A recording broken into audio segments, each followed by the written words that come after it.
শয়তান বলেছিল যে আল্লাহ আমি তোমার সমস্ত বান্দাগুলি দিয়া জাহান্নাম ভরে দেব।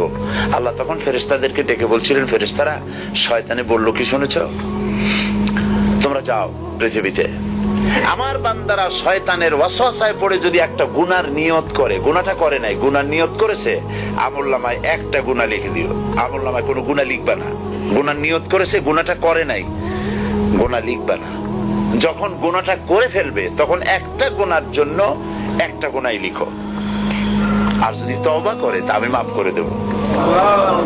আর যদি আমার বান্দা একটা নেকের নিয়ত করে, একটা নেক কাজের নিয়ত যদি করে, তাহলে কাজটা করে নাই, নেক কাজের নিয়ত করেছে, হজে যাবে নিয়ত করেছে, যায় নাই, যেতে পারে নাই, এখনো দান করবে এখনো করে নাই, নিয়ত করেছে, আমলনামায় একটা নেকি লিখে দিবা। আর যখন নেকের কাজটা করা হবে তখন 10টা গ্রেস মার্ক লাগাই